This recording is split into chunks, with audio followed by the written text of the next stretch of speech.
watching Daybreak live on A News, and I'm your host, Nadia Jani, taking you through today's top stories. Let's take a look at the headlines.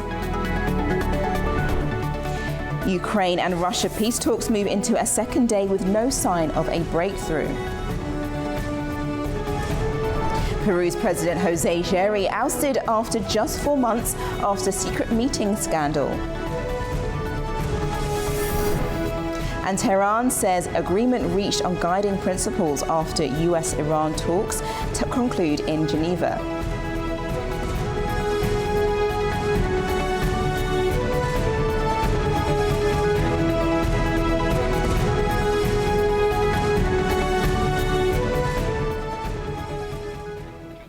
First, this morning, day one of talks in Geneva ended quietly under the shadow of continued strikes on the ground in Ukraine. As US-mediated talks got underway between Kyiv and Moscow, French-Russian strikes hit several regions, damaging energy infrastructure in the south and forcing civilians back into shelters in the capital. Negotiators from the United States, Ukraine and Russia met in Switzerland for the first of 2 days of US-mediated discussions on Tuesday. The Geneva talks are being held behind closed doors with no immediate signs of progress. Kremlin spokesman Dmitry Peskov said no announcement should be expected and confirmed discussions would continue on Wednesday without media access. Meanwhile, overnight Russian airstrikes across several regions severely damaged the power network in the southern port city of Odessa. It's left tens of thousands without heat and water, according to President Volodymyr Zelensky. The team must definitely raise the issue of these strikes, first and foremost with the American side, which had proposed to both us and Russia that we refrain from attacks. Ukraine is ready. We do not need this war. We always act in a mirror response. We defend our state and our independence. At the same time, we are ready to move quickly toward a just agreement to end the war. As diplomacy unfolded, air raid sirens sent residents in Kyiv into underground metro stations. Oksana Revyakina, displaced from Melitopol, says she no longer trusts Russia. The missiles are flying at us again. Thank God there weren't that many Shaheds today. The missiles are scary. We live on the 9th floor. We want to save our lives. My husband is in the army now. We haven't had any contact with him for a very long time. I really want it all to end as soon as possible because it's very difficult. It's difficult for everyone. Alina Yemet says repeated rounds of negotiations have left many doubtful of any change. There have been so many of these meetings, so much talk about a ceasefire. Belief is not very strong, but people are exhausted. They should at least be given a little rest. These constant air alerts, air attacks, the poor guys on the front line, I feel very sorry for them. The Geneva talks follows 2 earlier rounds in Abu Dhabi that failed to produce a breakthrough. The central dispute is around territory. Russia is demanding that Ukraine cede the remaining 20% of the eastern Donetsk region it does not control, a condition Kyiv rejects. Russia currently occupies around 20% of Ukraine's territory overall, with the 4th anniversary of the full-scale invasion approaching on the 24th of February. Analysts say deep divisions over land and long-term security guarantees leave little expectation of a swift breakthrough. Now let's take a look at the stories shaping the day across the globe, and we head first to the Guardian website, and it's stating Iran-US talks agreement reached on guiding principles after constructive meeting, Tehran says. So Iran has described the latest round of indirect talks with the US as more constructive than the previous one. Foreign Minister Abbas Araghchi stated that an agreement had been reached on general guiding principles that could lead to further meetings to discuss its nuclear program. Now, the talks there was discussing a number of different things in regards to constraining its nuclear program under supervision of the UN Nuclear Weapons Inspectorate. Now, the talks were ended after 3.5 hours, so quite in-depth talks between US officials and Iranian officials. And as I mentioned, Iran's Foreign Minister Abbas Araghchi also said the atmosphere in the room of negotiations was more constructive. Good progress had been made in comparison with the first meeting, he said, and then added that both sides have positions that will take some time to get closer to each other. The path to an agreement has been started, but that does not mean we can reach an agreement quickly. So there's a lot of chat, but it's much more positive than how it was left previously before, when they were both parties were in Oman, so which is quite helpful to know. Now, there was no immediate word from any US delegation in regards to these talks, but the US was expected to continue its military build-up in the region before further round of talks that is going to be in a fortnight time. So we'll keep you updated on this story. Obviously, we know there's a number of dealings happening in and around Iran in regards to military build-up with the US, but we'll keep you informed. Now to our next headline, and that is the Geneva talks. So our first report gave some information actually in regards to that. Now that's also on the Deutsche Welle website. So Ukraine updates peace talks in Geneva. Very tense. As expected, we know there's been a number of peace talks between Ukrainian officials, Russian officials, and now the US getting involved to mediate these peace talks. And that's exactly what happened in Geneva yesterday. Now, this was day one. Yesterday, Tuesday was day one. Today is day two. Hopefully there'll be more progress made. But right now, both sides have signaled that they remain far apart on key issues such as territory. Now, the US has been pushing for an end to the nearly 4-year war, but has failed to broker any compromise between the two nations, especially on territory. Now, a Russian source did say that talks were very tense and lasted 6 hours, and which have now concluded. So we'll see what happens today. Ukrainian President Volodymyr Zelensky said he was ready to move quickly towards a worthy agreement to end the war, but questioned whether Russia was serious about peace. So we'll figure out whether or not what happens later on as negotiations will begin to resume today, and figure out whether or not things will actually be a bit more productive than they were on the Tuesday. Okay, then we move over to our next headline, which is actually on the CNN website, and that's in regards to Peru. So Peru's leader, Jose Jerry, ousted over Chifa Gate scandal as presidential curse strikes again. So the president has been ousted by censored by a Congress vote, marking the country's actually 8th change of leader in nearly a decade of political instability. Now, Peru's Congress approved a motion of censure against Jose Jerry by 75 votes to 24. Now, why was this? The vote follows accusations that Jerry had held unofficial meetings with Chinese business people, and on one occasion he was shown, a CCTV footage actually showed him wearing a hood. Now, this political scandal has been dubbed as the Chifa Gate, after the term for Peruvian food with Chinese roots. So we know that this was what led to that. Now, the various political blocs will now meet to agree on a list of candidates for President of Congress for a legislative vote on Wednesday today that will determine the next interim president. So just to also let you know that Jose Jerry became the 7th consecutive president of Peru to fail to serve his full-term mandate. He assumed this role in October last year after becoming Speaker of Congress when President Dina Boluarte was impeached. So we hope that Peru finds another person to step into place, but right now Jose Jerry has now been ousted, and they are now looking for another person to step into his shoes. Now we go to the next headline, which is on the BBC website, and this particular headline has been everywhere on a number of different sites, It happened on Tuesday. We got word that the US civil rights leader, Jesse Jackson, has died at age 84.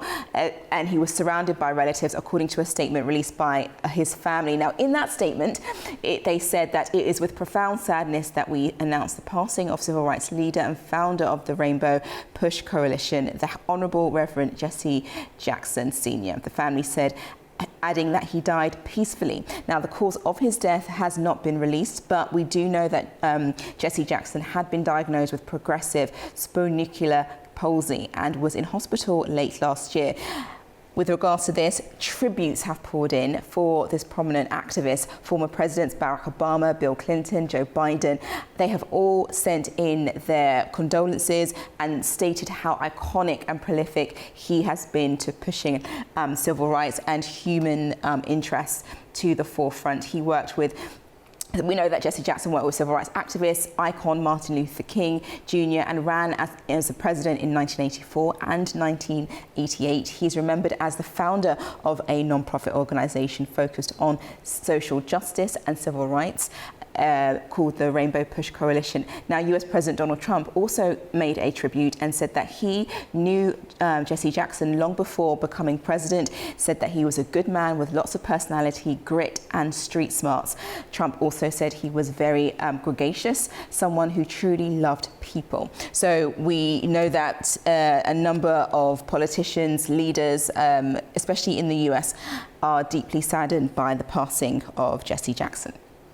Okay, well, that's the press roundup. Now we're going to take a short break. When I return, I'll discuss the rest of the global stories. Stay with us.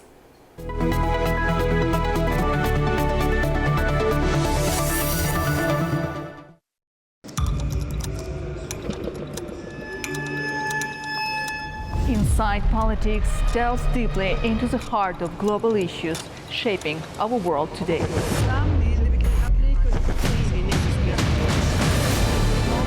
Join me for your go-to source of political analysis from across the region and beyond.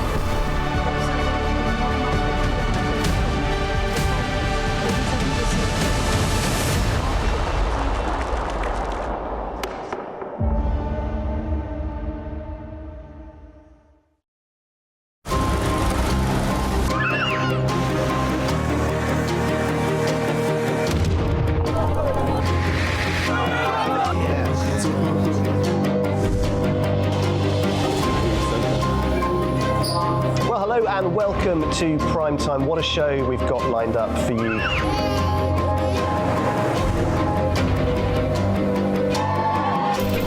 In a complex world, clarity is power.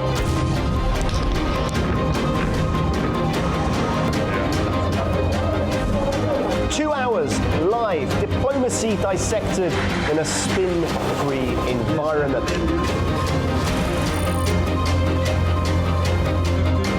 That's Prime Time with me, Guy Schoen, weekdays on A News.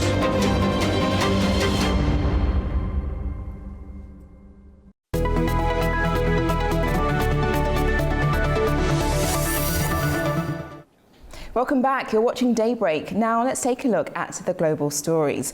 First, we head to Peru, and lawmakers there have voted in favor of ousting President José Aguirre. The voting took place on Tuesday after a scandal involving undisclosed meetings with a Chinese businessman came to light via CCTV footage. Here's more on that story. Peru's President José Aguirre has been removed from office by a vote in Congress just 4 months into his term, becoming the country's third consecutive leader to be ousted. 75 lawmakers voted in favor of his removal following a scandal over undisclosed meetings with a Chinese businessman. 24 voted against the motion, while 3 abstained.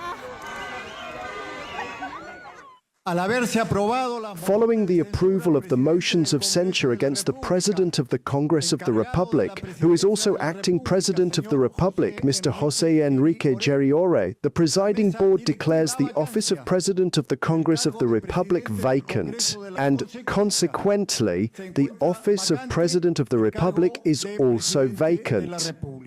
The controversy, dubbed Schiffergate after a local term for Chinese restaurants, began last month. Jerry was filmed arriving late at night at a restaurant to meet Chinese businessman Zhihua Yang. He owns retail stores and holds a concession for an energy project. The meeting had not been publicly disclosed. Although Jerry acknowledged the meetings, he denied any wrongdoing, but said he would respect the outcome of the vote. Some Peruvians welcomed Congress's decision, and others feel he should have completed his term. Muy bien, que viva Perú. Very good. Long live Peru. We're always standing, never kneeling. Now I tell my suffering people, which have been subjected to thousands of forms of slavery, never again, not one more vote to these far-right parties. We will not trust them at all because they've proven their immorality and incapacity. My opinion is that I'm not happy with what they're doing to the president by removing him from office. He should have finished his term. And how does the Peruvian people end up? How does it look? All the political stability is being lost. Look, another president is going to come in when there was already little time left for him to go. He should have completed it, but unfortunately, he has enemies against him. Under the Constitution, the current head of Congress, Fernando Rospigliosi, would be next in line to assume the presidency, but he has declined to do so. Lawmakers must now elect a new head of Congress who will automatically take on the role of president. Elections are scheduled for the 12th of April. Tehran and Washington wrapped up another round of indirect nuclear discussions in Geneva, keeping the channel open for further dialogue. With cautious signals from both sides, attention now turns to when and how the next phase of talks will unfold. Here's more. Iran and the United States say they made cautious progress during a second round of nuclear talks held in Geneva on Tuesday. Speaking after the meeting, Iran's Foreign Minister Abbas Araghchi said discussions were serious and more constructive than in the previous round. He said both sides reached an understanding on key guiding principles, but warned that more work is needed.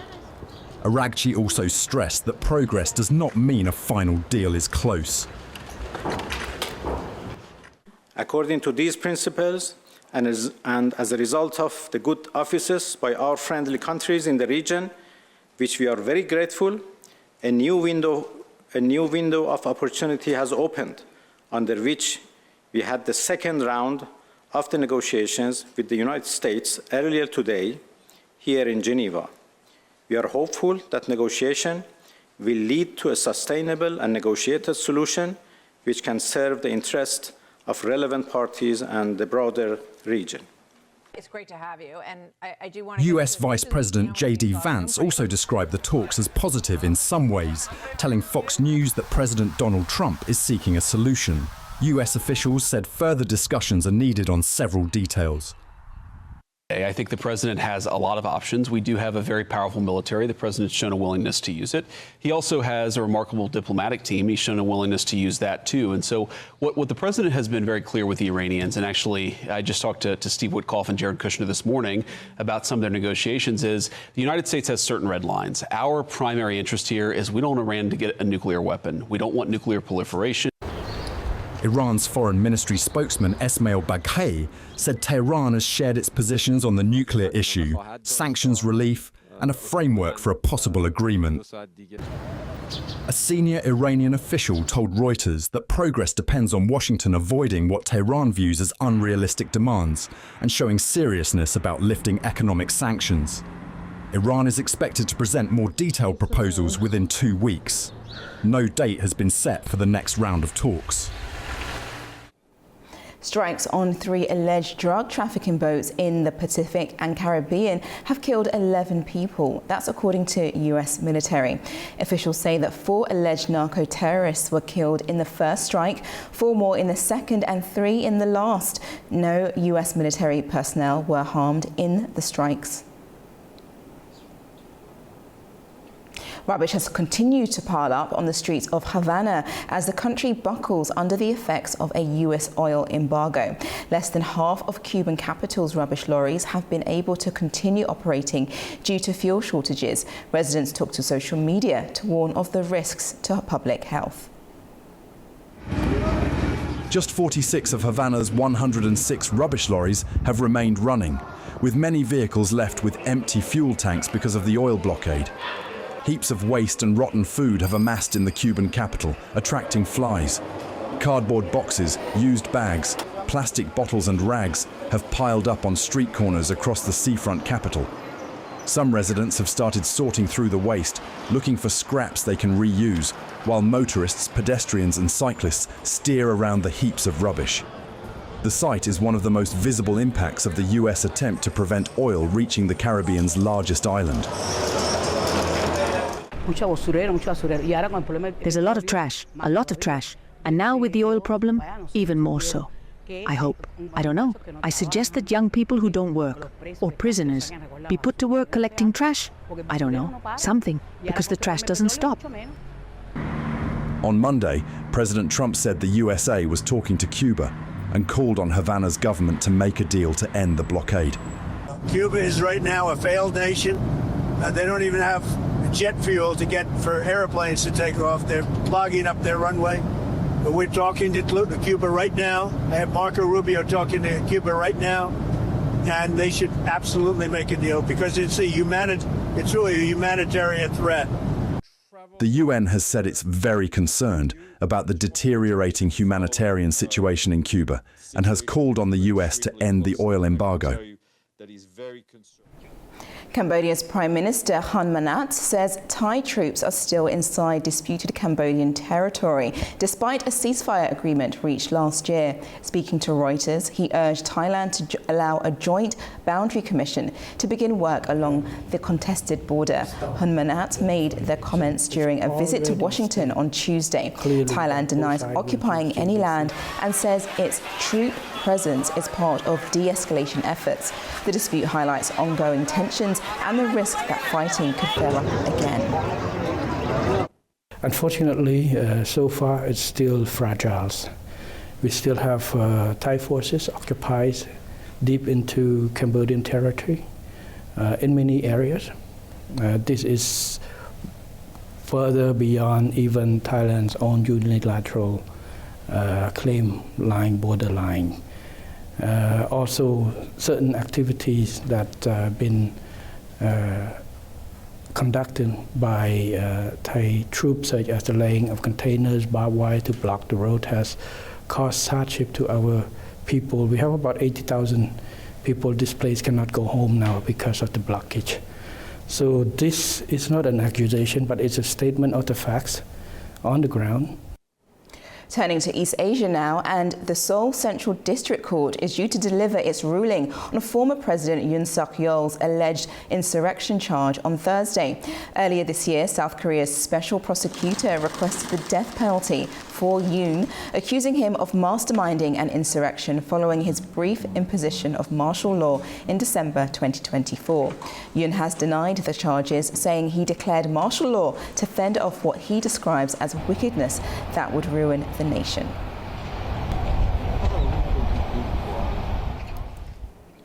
French President Emmanuel Macron met Indian Prime Minister Narendra Modi in Mumbai to deepen strategic and economic ties between the two countries.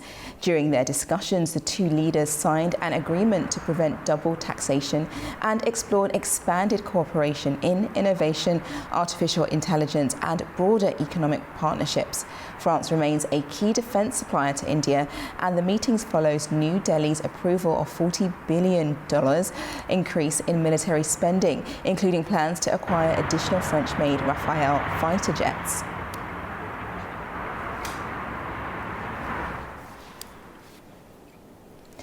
United Nations spokesperson Stéphane Dujarric warns that nearly 3 years into Sudan's war, the region is facing an unprecedented displacement crisis, with humanitarian needs far outstripping available resources. Speaking on Tuesday, he added that the conflict had involved almost daily drone attacks on civilians, forcing millions to flee their homes across Sudan and into neighboring countries.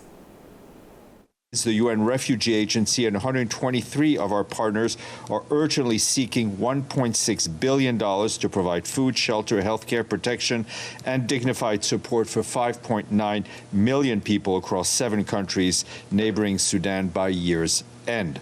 The plan also promotes longer-term solutions, such as helping governments, including refugees in national systems, and expand access to services.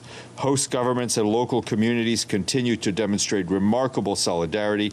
However, their capacity is being pushed to the brink, underscoring the need for a consecutive 4th annual appeal on this scale.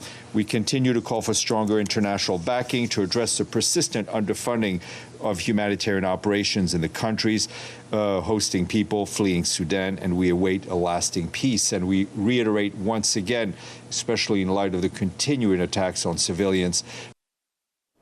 Now, if you like to dance and some samba-filled music, look no further than the streets of Rio. Its roads are alive with music due to carnival season. From Rio's samba-filled neighborhoods to Recife's towering floats, northern Argentina's devilish mountain rituals and Spain's floating boat parades, people everywhere are celebrating with color, rhythm and electrifying energy. Here's more.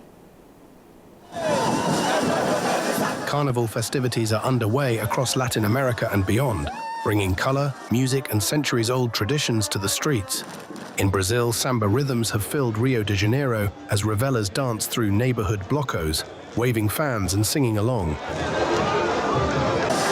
The celebrations began in mid-January and will continue until late February, with more than 6 million people expected to take part in hundreds of street parades. The organisation is friendly people. The music, the band, Simpatia e Quasi Amor. It's the best carnival group in Rio, so much so that I came from far away. It's the moment when people are happiest, united, and mainly they are loving and respecting others. So for me, that energy should last the whole year.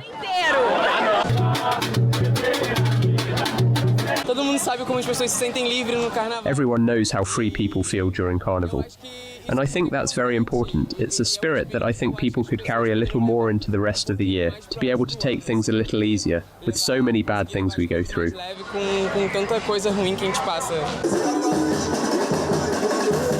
Across Rio, dozens of official street parties have turned the city into one giant open-air celebration, as crowds follow musicians and sound trucks through the streets.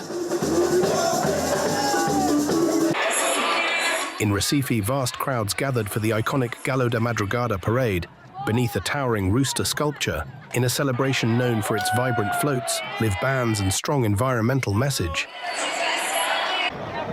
It's street carnival, and popular carnival gives way to multiculturalism. There's nothing like it. Recife is the best in the world.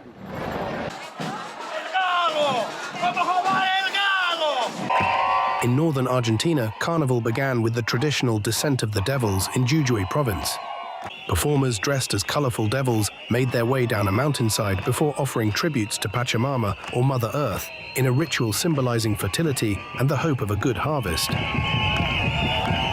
So the devils come down, now many modernized with incredible, luxurious and beautiful outfits. You'll see them. They used to disguise themselves behind clay masks, behind masks like that during that time to express their joy. Today, that has remained a tradition and reflected through time. And in Spain's Canary Islands, Fuerteventura's harbor transformed into a floating spectacle, as handmade, eco-friendly boats took part in the annual Carnival Regatta, combining creativity, chaos, and community spirit. As the festivities continue, millions are embracing the color, rhythm, and energy that define Carnival season. Very colourful and very joyful. Now we're going to take a quick break. Please stay with us. After, I'll be joined by a guest to go into more of the stories. Stay with us.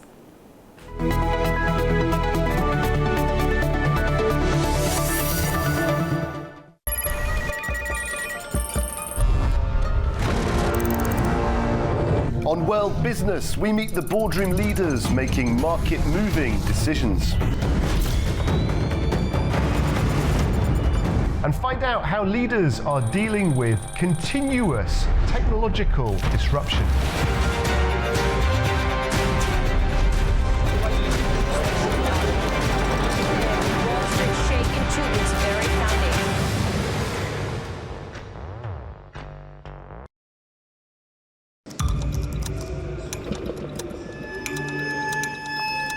Inside Politics delves deeply into the heart of global issues shaping our world today.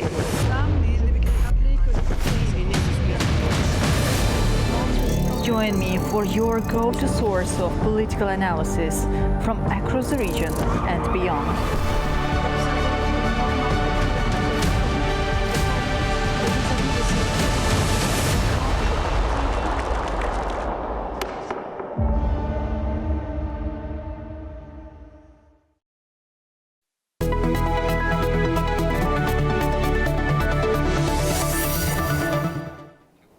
Welcome back and thank you for joining me this morning. Now we go to our next top stories happening across the region. And first we head to Georgia. Now, following the October 2024 parliamentary elections, which resulted in the victory of the incumbent ruling party, the trajectory of Georgia-EU relations has continued to deteriorate. A key inflection point came on the 28th of November 2024, when the Prime Minister announced that the government would not pursue the opening of accession negotiations and would reject EU financial support until 2028, a move viewed in Brussels as a major political setback and justified by the Georgian government as an act of sovereign will. Joining me now to discuss this further is political analyst Elmira Tali-Bedzedzi. Hello and welcome to the programme. Hello, good morning. Thank you for having me. Let's get straight into it. Why do you think this is taking place now? What has changed to prompt the ruling party to move towards criminalising what it calls extremism against the constitutional order? Well, thank you for your question. And generally, Georgia's new law on extremism against the constitutional order should be seen not as a standalone legal initiative, but as a response to three overlapping pressures. First of all, an internal legitimacy crisis, and second, external geopolitical shifts and cooling relations with the West.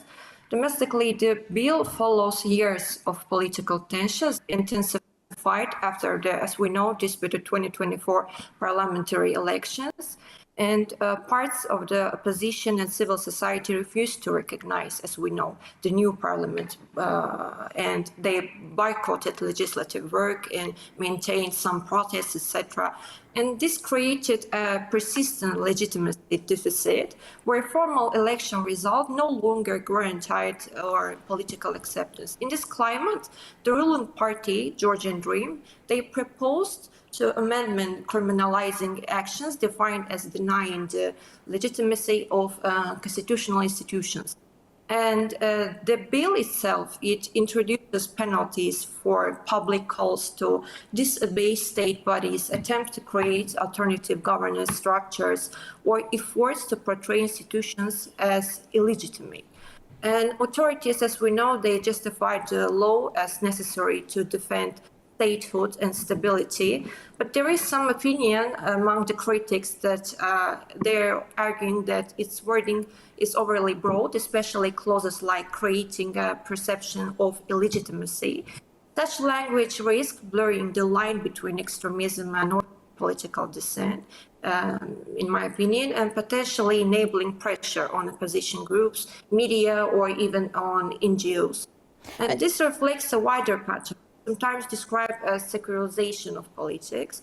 Externally, there is also the fact that the law also has political implications. We know Western partners, especially the European Union, the United States, link Georgia's integration prospects to democratic standards. And do you think, sorry, just to interrupt, sorry, that's a very long list that you have in regards to that particular question, but I just want to just move on to something a little bit different, but the same thing. Do you think then, does the government have credible grounds to argue that Georgia's constitutional order faces an existential threat? Is it at threat at all? Well, you know, being led by such actions there. Additional factors shaping United States perceptions include Tbilisi's cancellation of the West Pact, a nuclear port project in favor of Chinese participation, expanding ties with Beijing, and growing engagement with Iran. Together, all of these factors, these moves are viewed as geopolitical hedging rather than firm Euro-Atlantic alignment. So I think in this context, the extremism bill serves two functions. The first one is internally, and the second is externally. What does it mean? Internally, it ties control over protests and political mobilization. Externally, it reduces Western institutional influence inside Georgia's political space. And regionally, it stakes, or there is high region of South Caucasus, because stability in Georgia is critical for transport infrastructure for all of the three republics in South Caucasus, especially for Azerbaijan, because it including pipelines and trade routes linking the Caspian to Europe, many of which are vital for Azerbaijan exports, etc. Overall, I think the law reflects a broader shift from a model of Western anchored democratic integration toward one of the sovereign stabilization combined with multi-vector foreign policy. So I think there is also... Sorry, I interrupted you. Go ahead. No, I think... Yeah, okay, no problem. So to what extent then could the EU's position have contributed to the political logic behind this move? I think that because the mission is designed to suppress the legitimation, they ultimately deepen polarization, both at home and in relations with external partners. I think if Georgia will continue to grow its engagement with such countries as I named, Iran, with China, when we're talking about Anakle Airport, there will be some crises, more crises in the relations of EU and Georgia. By the way, there is also one idea that after a symbolic sign of this cooling dynamic was also, in my opinion, in the opinion of many experts, a regional visit of J.D. Vance, who turned Armenia and Azerbaijan, but did not visit Georgia. But we all know that this trip was presented as a peace-building mission, supporting normalization and post-conflict dialogue between Armenia and Azerbaijan. But it also, I think, served to signal how Washington and all of the Western world currently maps geopolitical realities in the South Caucasus, assessing partners, transit routes, and regional influence balances. So I think being outside such a tour suggests that reduced strategic prioritization, even despite Georgia's key role in energy and transit corridors, not only for Washington, but also for the European Union. Yes, and just on that, you made a really good point that Georgia was not included in that kind of visit when Vice President J.D. Vance came to the region. Do you think, and then also on top of that, the EU Commissioner, they flouted the idea of consultative framework involving the EU, Armenia and Azerbaijan and Turkey, and without Georgia. Do you think that that could cost Georgia in the long term in regards to it not being a part of that geopolitical sphere of influence? Well, I don't think so, because, as I said, the main point of this visit was a field of J.D. Vice President of. The main point was there to continue in deep the dialogue between two countries, between Baku and Yerevan. So that wasn't in his plans.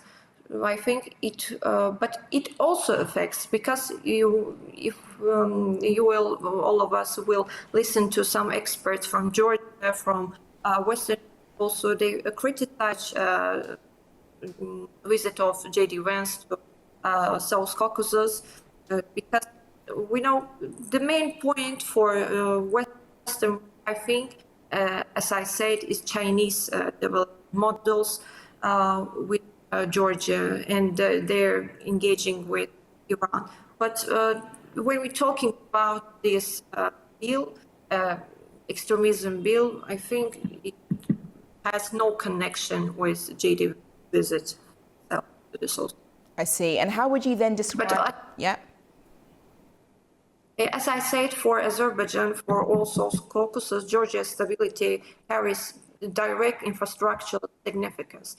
Because, as I said, strategic export and transit arteries, including the Baku-Tbilisi-Ceyhan oil pipeline and southern gas corridor to the European Union, and the middle corridor, east-west trade route, traverse Georgian territory. Any escalation of internal delegitimization or protest destabilization, all of them increases transit vulnerability risks. And moreover, the weakening of the Tbilisi-Washington on Tbilisi-European Union strategic axis alters the South Caucasus balance of influence. For decades, the United States functioned as Georgia's primary security patron, military reform sponsor, and Euro-Atlantic integration advocate. So reduced engagement expands maneuvering space for alternative actors.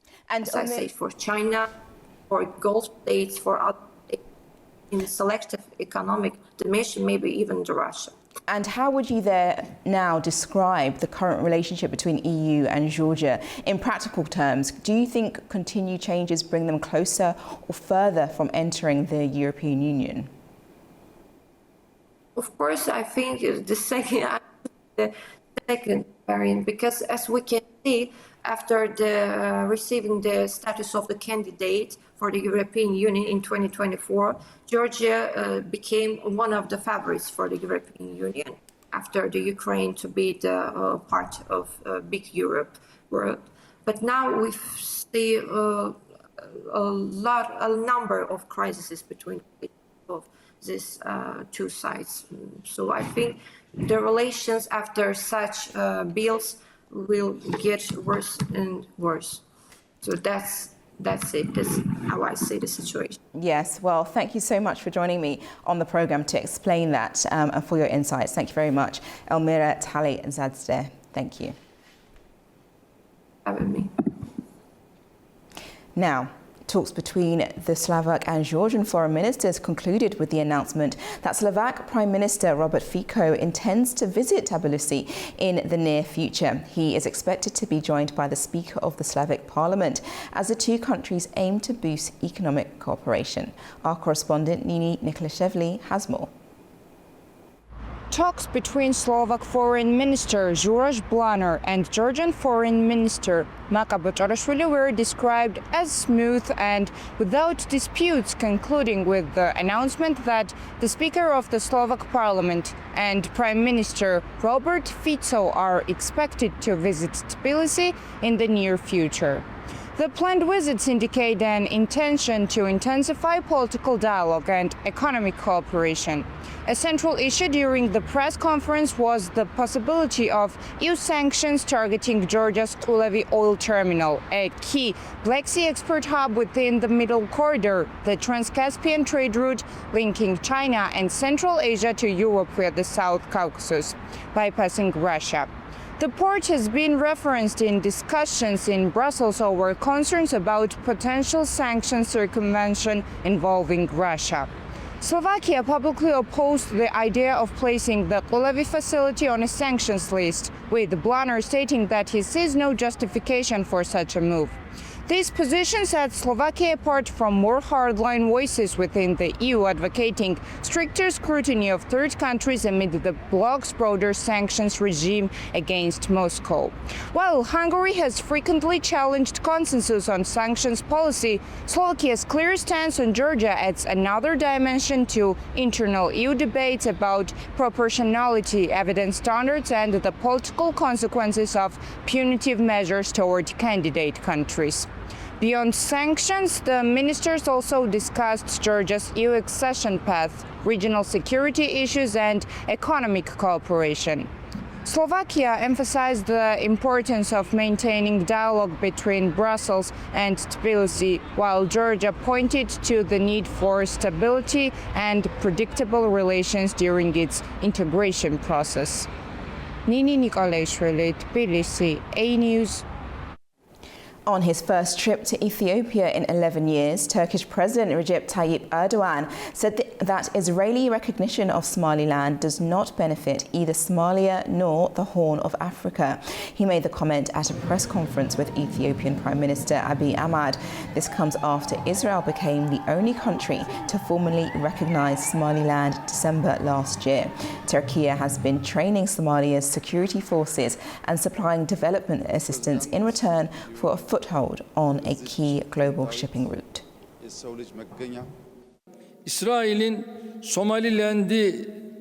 I would like to reiterate that Israel's recognition of Somaliland would benefit neither Somaliland nor the Horn of Africa.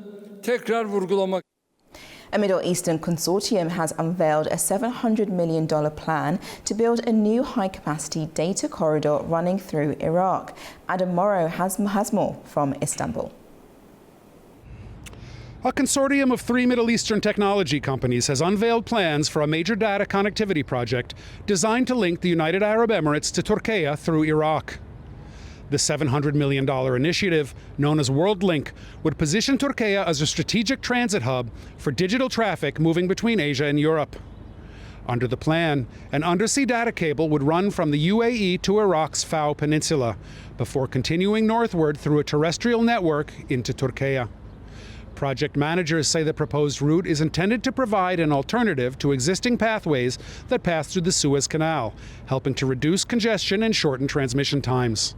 According to officials involved, the WorldLink system will be privately funded and rolled out in phases over the next 5 years.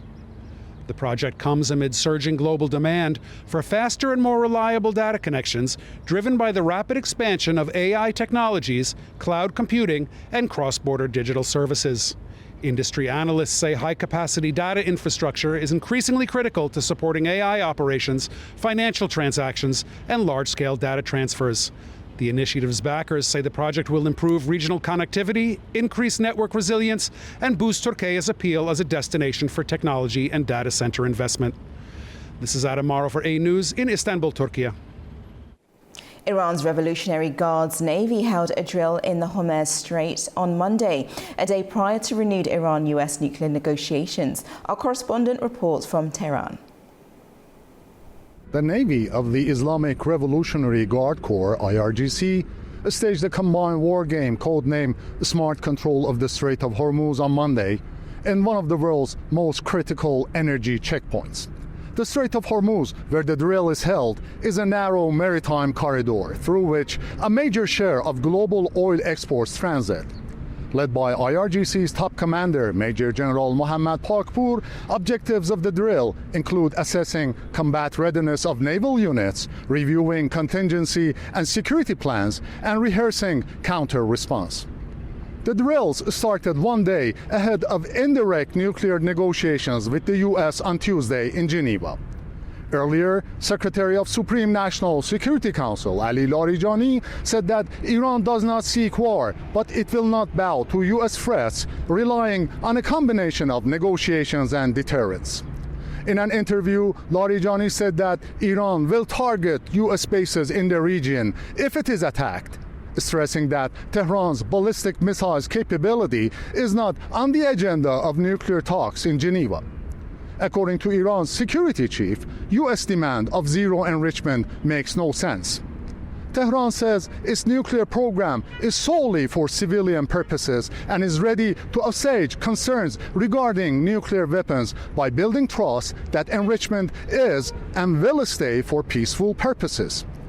Iranian Foreign Minister Abbas Araghchi on Monday met Rafael Grossi, head of the International Atomic Energy Agency in Geneva, to discuss cooperation with the IAEA and technical aspects of the impending talks with the United States. Turaj Shiralilu, Tehran, for A News. Iranian authorities say they rescued hundreds of Afghan migrants who were stranded in freezing conditions near the border, highlighting the dangers faced by people attempting irregular journeys through the region. Our correspondent, Tamim Bahis, has the details.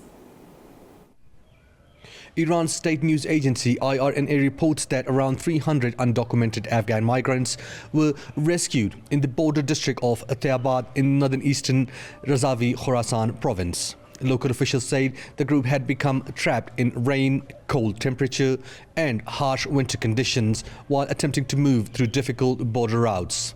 Authorities say those rescued were taken to designated centers where they received warm food, temporary shelter and medical assistance. Officials added that several people were suffering from cold-related illnesses and frostbite and were treated on site. According to the report, after receiving assistance and completing legal procedures, the migrants were expected to be handed over to Afghan authorities. Tayabad, which lies along the Iran-Afghanistan border, is considered one of the main crossing points used by undocumented migrants. Many Afghan attempting to reach Europe travel through Iran and then Turkey, often relying on irregular routes and smugglers, and frequently without valid travel documents. The incident underscores the risks migrants face during winter months, as freezing temperatures and difficult terrain continue to pose life-threatening dangers along key migrant corridors. Tamim Bahis in Kabul, A News. In Azerbaijan, the Baku military court has concluded a high-profile trial, sentencing Ruben Vardanyan to 20 years in prison for multiple serious offences committed during the conflict period. Here's more. A court in Baku has delivered a verdict in the high-profile case against Armenian citizen Ruben Vardanyan. The Baku military court sentenced him to 20 years in prison after finding him guilty on multiple serious charges. Vardanyan was convicted under several articles of Azerbaijan's criminal code, including crimes against peace and humanity, war crimes, terrorism and financing terrorism. The trial, which lasted over a year, was conducted openly and according to legal procedures. The defendant was provided with a Russian language interpreter and state-funded legal counsel. His proceedings were handled separately from other trials related to the conflict and included over 400 volumes of evidence. Prosecutors had sought a life sentence, citing the severity and scope of the crimes. Ruben Vardanyan is a former citizen of the Russian Federation and a prominent figure in the post-Soviet business world. He co-founded the investment firm Troika Dialogue and served on the boards of major Russian corporations. Forbes previously estimated his net worth at $1.2 billion. While Vardanyan built a public image as a philanthropist and modernizer, his business activities have faced international scrutiny. Investigations, including the 2019 OCCRP report Troika Laundromat, linked him to a network of offshore companies through which billions of dollars flowed during his tenure at Troika Dialogue. Earlier, ANU's investigations premiered the documentary The Oligarch's Design, which traces Ruben Vardanyan's rise from Moscow's financial elite to political influence in the region. Drawing on expert analysis and open source data, the film highlights how Vardanyan leveraged wealth and opaque networks to extend his power beyond formal politics. The Baku military court emphasized that the verdict was the result of a legal process conducted according to the law. The ruling holds Vardanyan accountable for crimes committed during the Armenia-Azerbaijan conflict, concluding a thorough judicial review. It's now time for a break. When I come back, I'll have a full update on the latest headlines, plus a look at what's making the front pages this morning. Stay with us.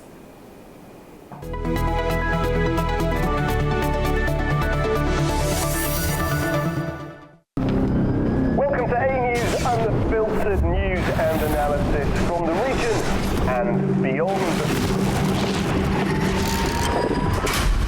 From Washington to Beijing, Tehran to Kabul, to Tbilisi to Tashkent. Hello, I'm Jay. Challenges.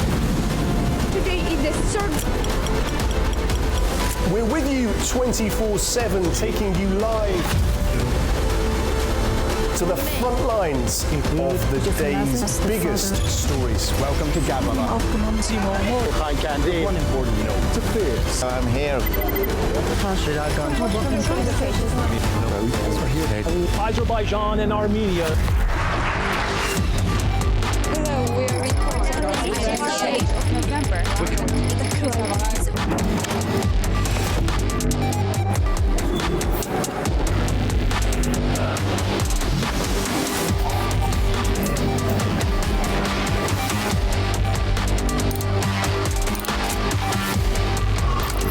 Reporting from Paris, Dar es Salaam, Tel Aviv, Washington, London, Moscow, Kyiv, Berlin, Rio de Janeiro, Beijing, Bangkok, Tbilisi, Tashkent, Almaty, Kazakhstan, Port Sudan, Tehran, Islamabad, Istanbul, Kabul, for A News.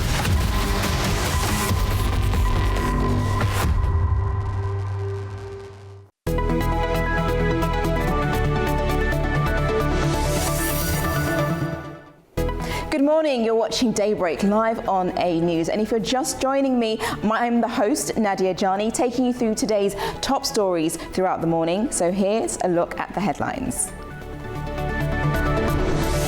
Ukraine and Russia peace talks move into a second day with no sign of a breakthrough. Peru's President Jose Jerry ousted after just 4 months over a secret meeting. And Tehran says agreement reached on guiding principles after US-Iran talks concluded in Geneva.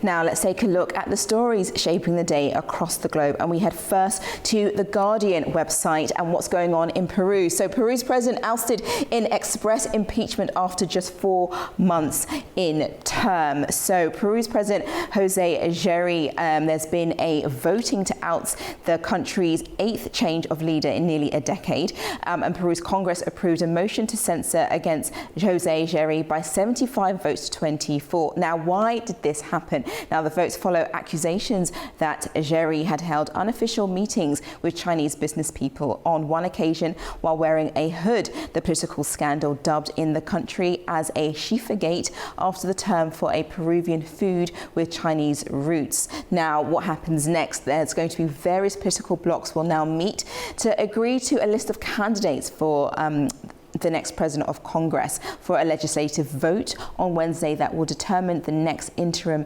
president as well. And as you can see, Jose Jerry just there. Now, he did not deny that he went to these meetings, but denied any form of wrongdoing, but said that he would accept the vote, which has now ousted him. Now, he becomes the 7th consecutive president of Peru to fail to serve a full mandate.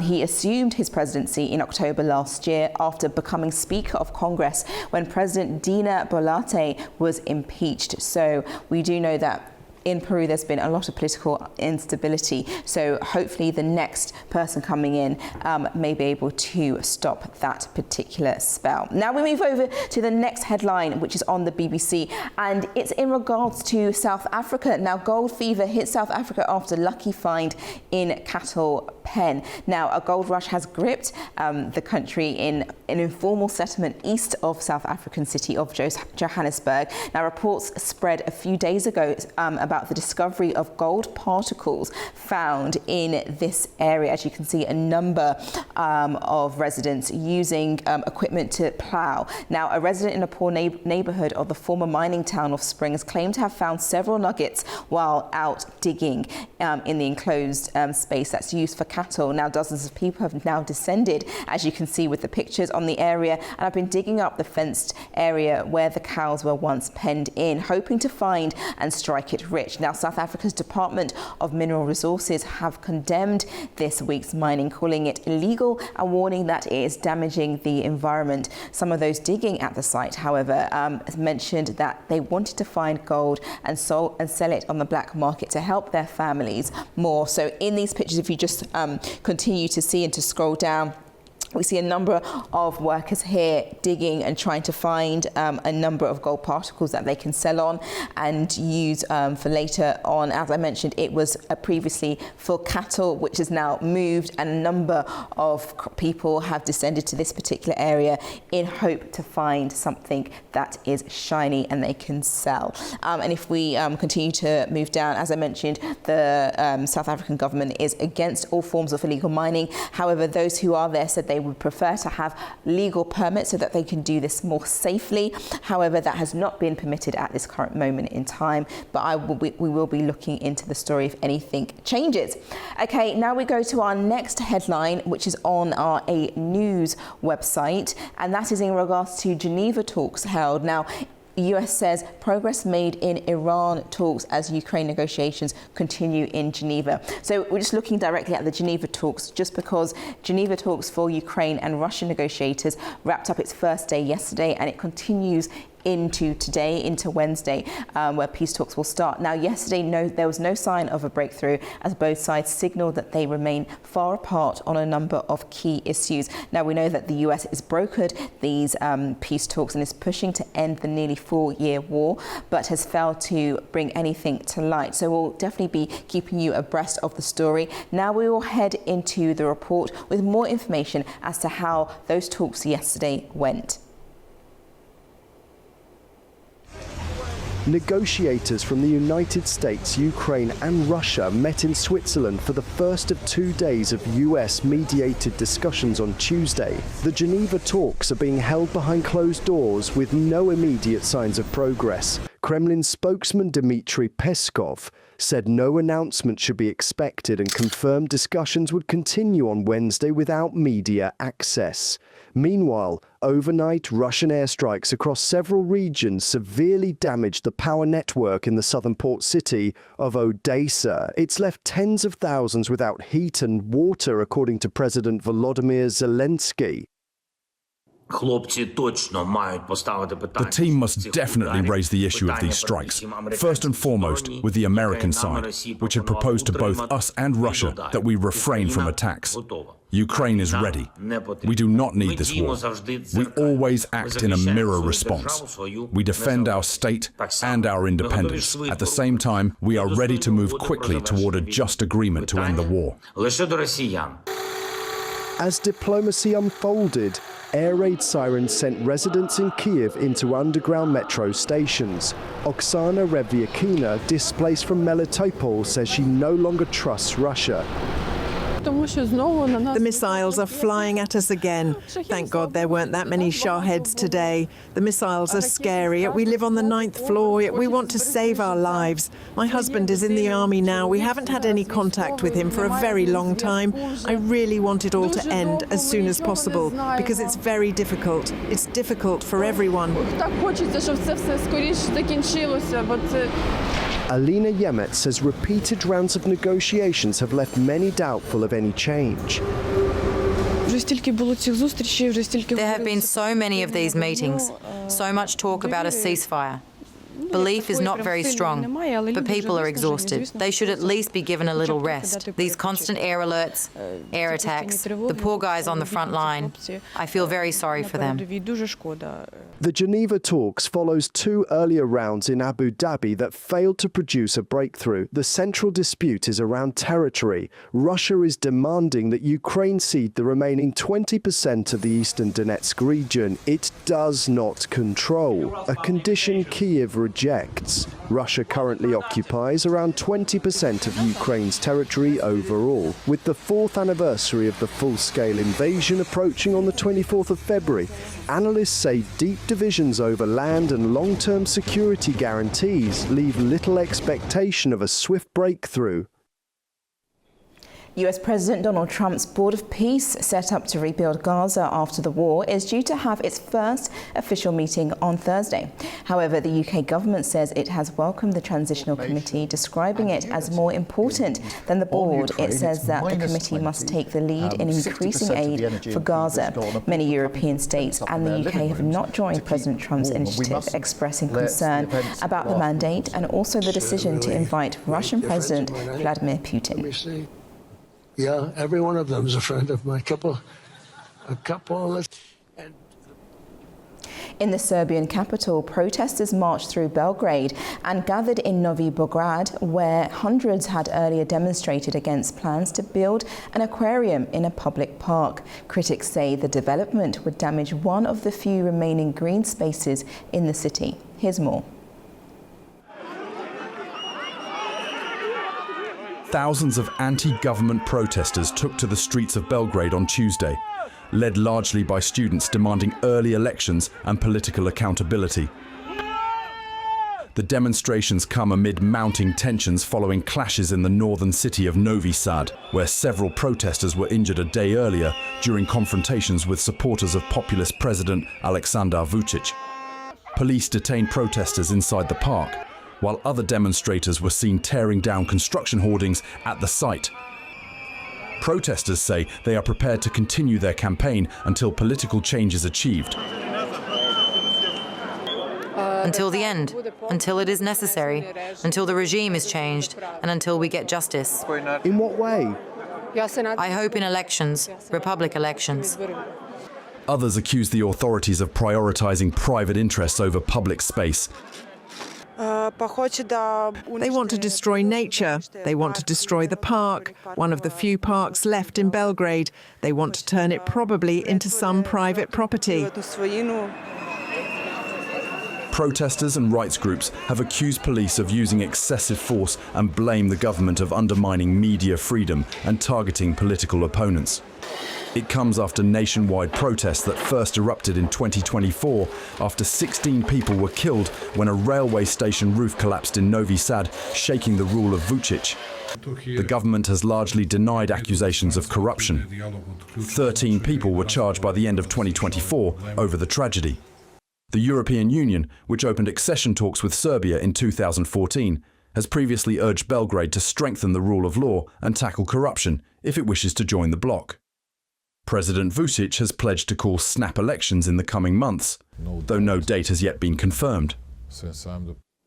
Lawmakers in Peru have voted in favour of ousting President José Gerri. The voting took place on Tuesday after a scandal involving undisclosed meetings with a Chinese businessman came to light via CCTV footage. Here's more on that story. Peru's President José Gerri has been removed from office by a vote in Congress just 4 months into his term, becoming the country's third consecutive leader to be ousted. 75 lawmakers voted in favour of his removal following a scandal over undisclosed meetings with a Chinese businessman. 24 voted against the motion, while 3 abstained. Following the approval of the motions of censure against the President of the Congress of the Republic, who is also acting President of the Republic, Mr. José Enrique Gerri, the presiding board declares the office of President of the Congress of the Republic vacant, and consequently, the office of President of the Republic is also vacant. The controversy, dubbed Schiffergate after a local term for Chinese restaurants, began last month. Gerri was filmed arriving late at night at a restaurant to meet Chinese businessman Zhihua Yang. He owns retail stores and holds a concession for an energy project. The meeting had not been publicly disclosed. Although Gerri acknowledged the meetings, he denied any wrongdoing, but said he would respect the outcome of the vote. Some Peruvians welcomed Congress's decision, and others feel he should have completed his term. Very good. Long live Peru. We're always standing, never kneeling. Now I tell my suffering people, which have been subjected to thousands of forms of slavery, never again, not one more vote to these far-right parties. We will not trust them at all because they've proven their immorality and incapacity. My opinion is that I'm not happy with what they're doing to the president by removing him from office. He should have finished his term. And how does the Peruvian people end up? How does it look? All the political stability is being lost. Look, another president is going to come in when there was already little time left for him to go. He should have completed it, but unfortunately, he has enemies against him. Under the Constitution, the current head of Congress, Fernando Rospigliosi, would be next in line to assume the presidency, but he has declined to do so.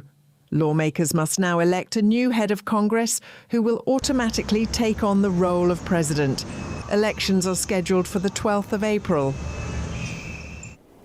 Now, Tehran and Washington wrapped up another round of indirect nuclear discussions in Geneva, keeping the channel open for further dialogue. With cautious signals from both sides, attention now turns to when and how the next phase of talks will unfold. Here's more. Iran and the United States say they made cautious progress during a second round of nuclear talks held in Geneva on Tuesday. Speaking after the meeting, Iran's Foreign Minister Abbas Araghchi said discussions were serious and more constructive than in the previous round. He said both sides reached an understanding on key guiding principles, but warned that more work is needed. Araghchi also stressed that progress does not mean a final deal is close.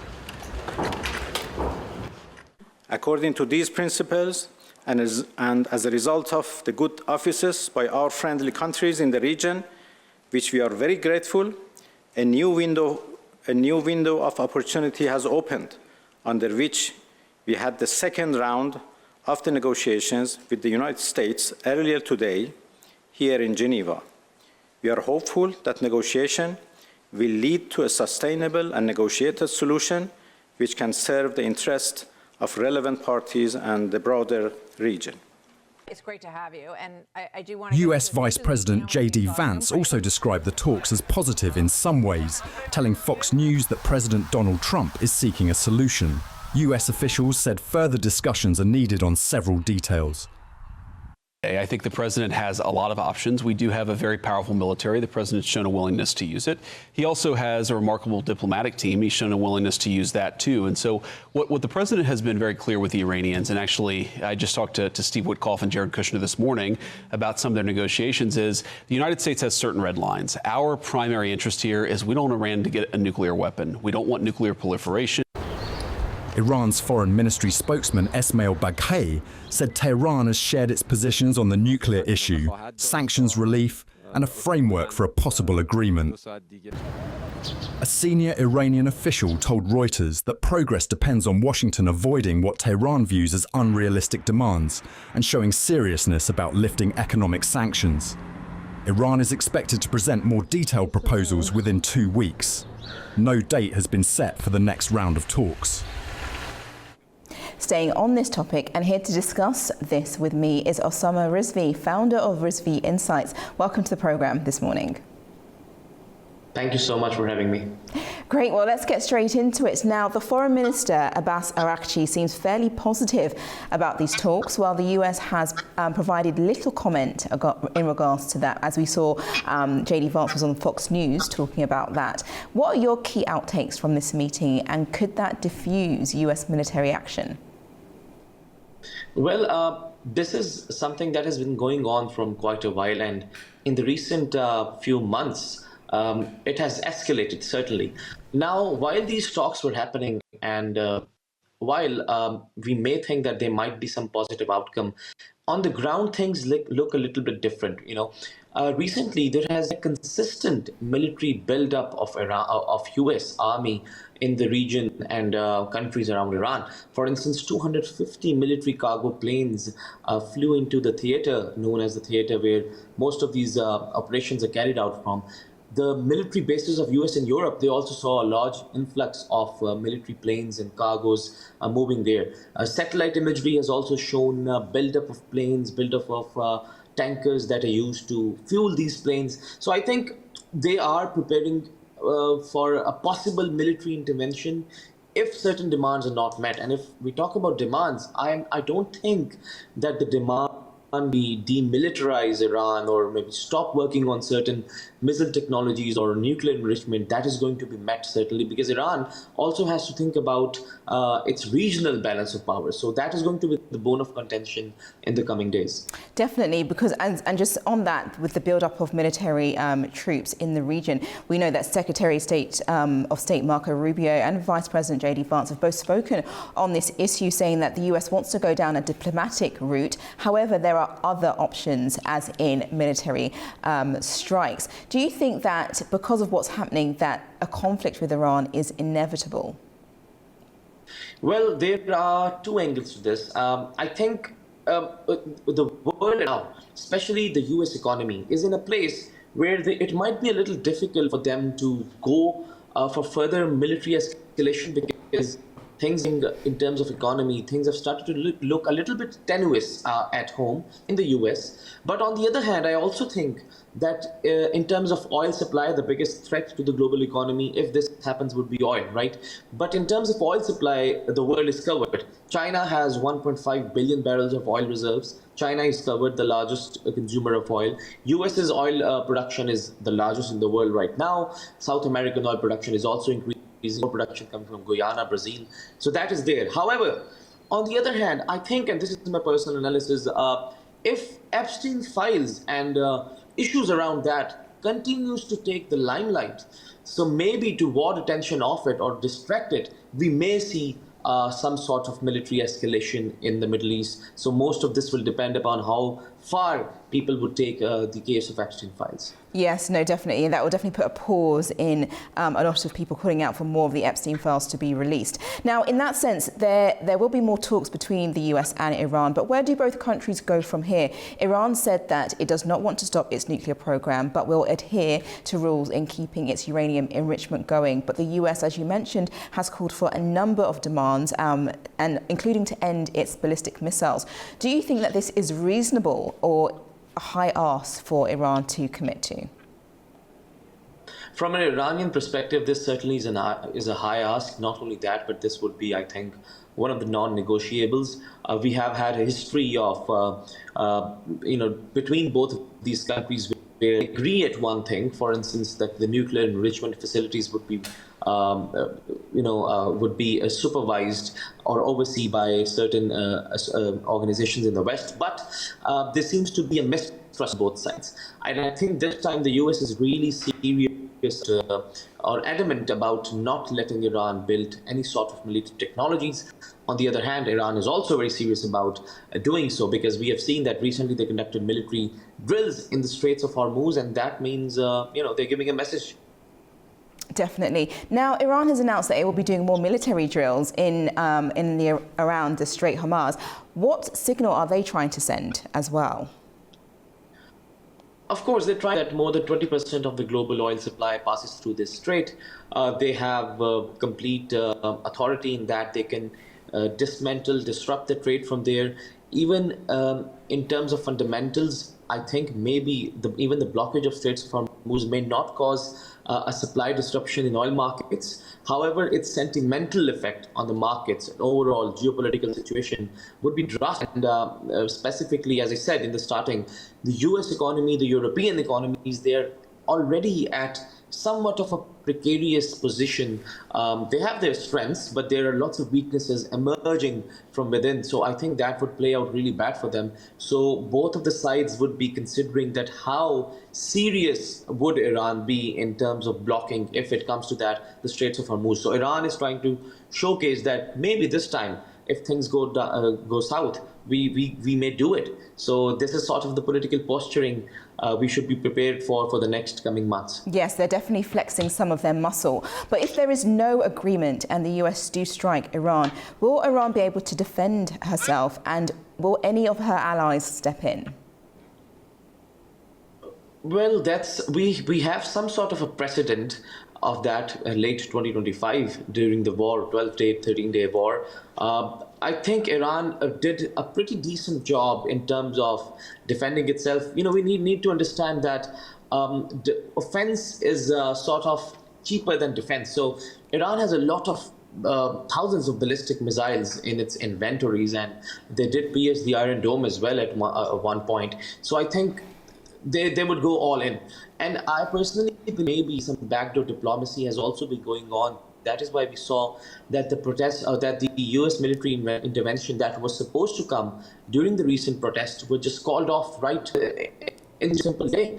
And I think that was also something very strange, and maybe behind the doors, given a message, have been let know that this time Iran may take some drastic actions around the Straits of Hormuz. That's why they have backed off. But that does not mean that we are seeing a resolution of this issue. This is a very important and one of the, unfortunately, perennial issues of geopolitics. And I think we will continue to see this. I don't see a solution in the short term. Yes, and very quickly, my last question is, tomorrow there is going to be the first Board of Peace meeting that Trump created on the global stage. Now, this might look very contradictory in light of what's happening, obviously, when he captured Venezuelan President Maduro and now the military build-up in the Middle East. Are we seeing a shift in approach to foreign countries, especially off the back of the Munich conference and the US relationship with Europe? I think partially yes, partially no. I think the US US foreign policy has shifted towards its allies and other countries as well, but in a very drastic manner. It has become more aggressive. It has turned a little bit of inward as well, and a little bit of more nationalism has come through, certainly. But on the other hand, we are seeing some initiatives like Board of Peace and others to ward or maybe to balance net off that effect. Moving forward, things look tricky. Uncertainty is the name of the game, and I think minilateralism will take hold as a governance model between countries and cooperation between them. Thank you so much, Osama Rizvi, for joining me and explaining that. Thank you again. Thank you for having me.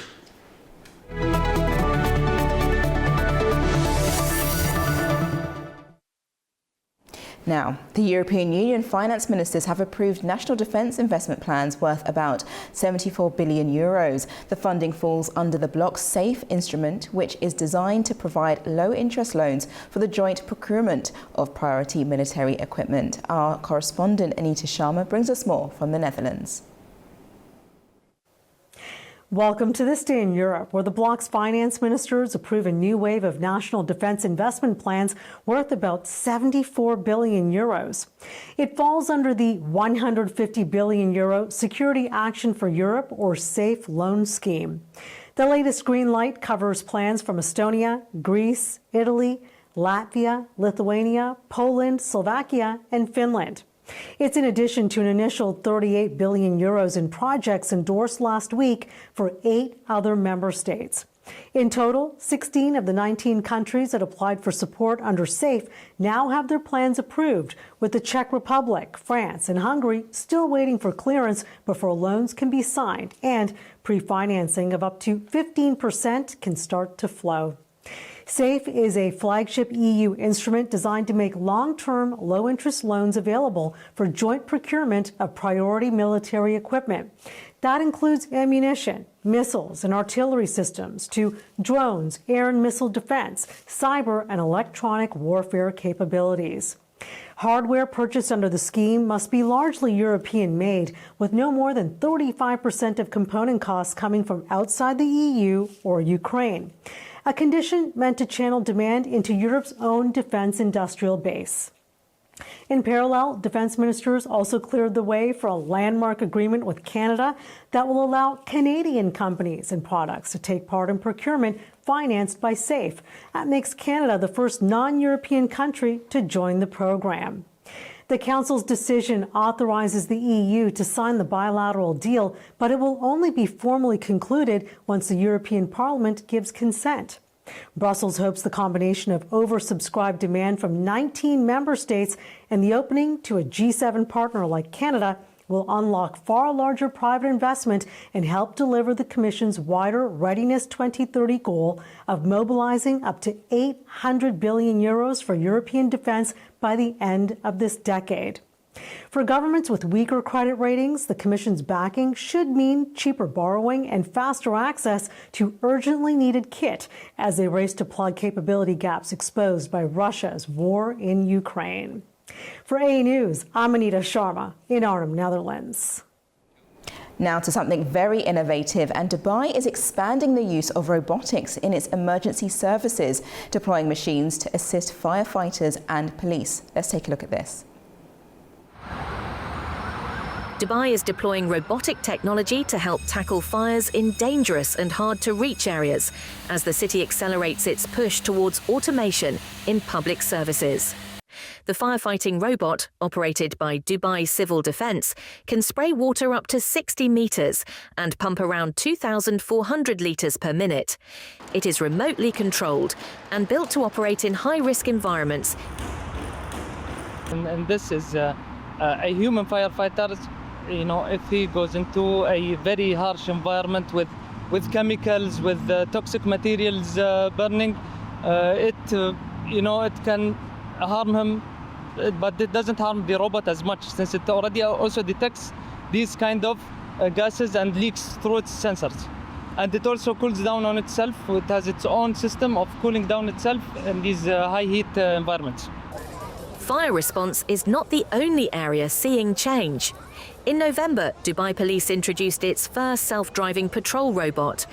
Basically, what you see here is Dubai Police first patrol robot. It's called DPR2. It's a fully automated car.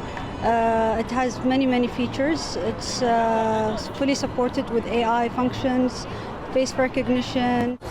The rollout is part of broader long-term strategies to expand robotics and artificial intelligence across government services, aimed at improving safety, efficiency and response times in one of the region's fastest-growing cities. Tonight, Azerbaijan's Karabakh FK take on Newcastle United in Baku in the Champions League playoff round. The first leg clash carries historic weight for both sides. Neither club has previously competed in a Champions League knockoff tie, making this a milestone moment. Newcastle football team will travel more than 2,500 miles to Azerbaijan, the longest journey ever made by an English club for a Champions League match, and are strong favourites. But Karabakh are enjoying the most successful European campaign to date, with impressive results against major opponents. Kickoff starts at 9:45 this evening local time at the Tofik Bamarov Stadium. I'll definitely make sure I tune into that. Go Karabakh. Well, thank you so much for watching Daybreak with me, Nadia Jani. I'll be back tomorrow to take you through the latest updates throughout the morning. Make sure you stay tuned to UA News. Take care.